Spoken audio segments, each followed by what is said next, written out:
नमो जिनाणं योग, उपयोग, प्रयोग, संयोग, ये कैसा अद्भुत नज़ारा है।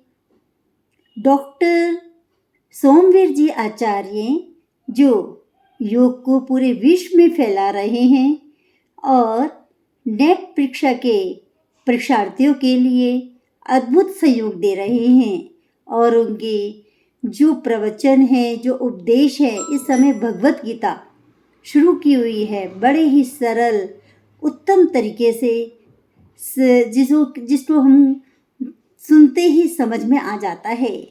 और जो उनके सरल जीवन है ना, और जिसका नाम है सोमवीर आचार्य। सोम यानी चंद्रमा, ठंडक का प्रतीक, तो हर चीज़ में वो संभाव रखते हैं। वो कहते हैं कि तब तक आप रसगुल्ला नहीं चखोगे ना तो पता ही नहीं चलेगा कि वो मीठा है कैसा है, किंतु सुन सुन के और पढ़ पढ़ के नहीं, उसको जीवन के अंदर हमें यूज़ करना पड़ेगा, यूटिलाइज करना पड़ेगा, तभी हमारी जीवन शैली में परिवर्तन होगा, हमारा शरीर स्वस्थ रहेगा।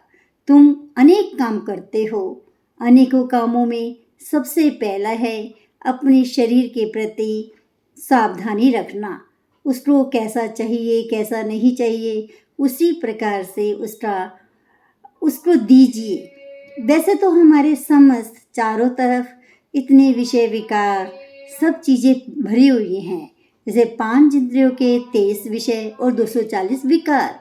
तो हमें जिस आँखों से देखना भी है, कानों से सुनना भी है, त्वचा से हमें छूना भी है, ये तो काम चलते ही रहते हैं, किंतु इनके प्रति आसक्ति ना हो और हमें देखना है कि हम जो कर रहे हैं वो ठीक कर रहे हैं या नहीं।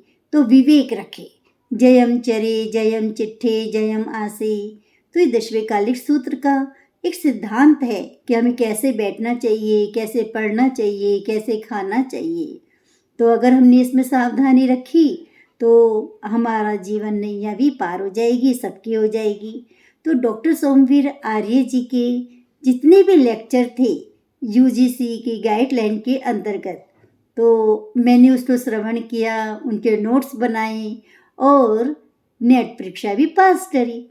और वो बात दूसरी है कि हम किसी कॉलेज में जॉब नहीं कर रहे, पर अपने लिए यूटिलाइज तो कर रहे हैं। और वैसे गृहस्थी में रहते हुए अपने आप को समझना और देखना, और उनके प्रति मैं कृतज्ञता ज्ञापन करती हूँ कि जो कि आपके उपदेशों को, आपके सरल वचनों को सुनकर हमारा जीवन सरल दिशा में चलता है और पता चलता है कि आप वाकई में ही बहुत सरल हैं। अपनी जो गलती हो जाए तो उसको भी बड़ी जल्दी मान लेते हैं, और वैसे तो ना आप में रोष है ना क्रोध है, और आप अपने लिए कहते हैं, जो करते हैं वो दूसरे के लिए भी कहते हैं कि एक के सच्चा सच्चे सच्चा, यानी जो एक सत्य है वो सब जगह सत्य ही है, सत्य ही ईश्वर है। और भगवत गीता और पतंजलि योग दर्शन पे जिस तरह से आपने तुलनात्मक अध्ययन करते हुए पीएचडी की डिग्री प्राप्त करी, वो हम सबके लिए लाभान्वित हैं। और आपका सानिध्य हमें हमेशा प्राप्त होता रहे, आपके वचनों का, आपके भगवत गीता हो, चाहे पतंजलि योग का योग शास्त्र, पतंजलि आचार्य पतंजलि का योग शास्त्र हो, या घेरण संहिता हो, हर प्रकार के आपके जो साहित्य है वो अद्भुत है। आपकी सरल शैली, समझाने का ढंग बहुत ही अच्छा है। अगर हमारे द्वारा कोई गलती हो गई हो तो हम क्षमा याचना मांगते हैं।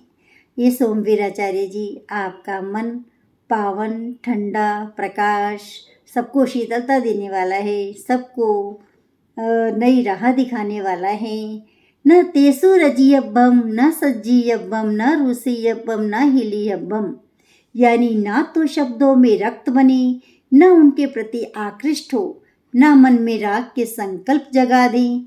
इसी प्रकार अप्रिय शब्द सुनकर भी न रूसे और न रोष करे, न किसी की हिल न करे, निंदा डांट फटकार करे, किंतु मयि च तत् न कुचा, उनमें बुद्धि को मति को लगाए ही नहीं, अर्थात उन प्रिय अप्रिय शब्दों को मन से सदा न घुसने दे, फिर राग द्वेष पैदा कैसे होंगे।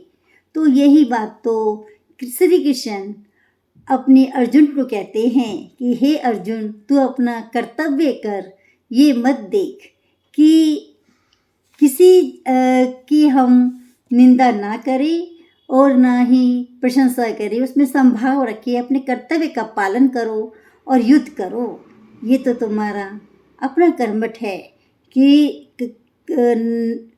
ना कर्मण्येवाधिकारस्ते मां फलेषु कदाचन, यानी कर्म करते रहो और फल की चिंता मत करो। यही हमारे डॉक्टर सोमवीर जी आर्य जी सभी को उपदेश देते हैं और कहते हैं कि योग सब करो, संयोग करो और कम से कम कुछ नहीं तो 10 या 15 मिनट अपने स्वास्थ्य के लिए निकालो। योग प्राणायाम ध्यान आदि करो तो जीवन सफल होगा। आप जियो हजारों साल के दिन हो 50,000 और आपका शरीर स्वस्थ निरोग और तंदुरुस्त रहे। Happy birthday to you Somvir Acharya ji. धन्यवाद।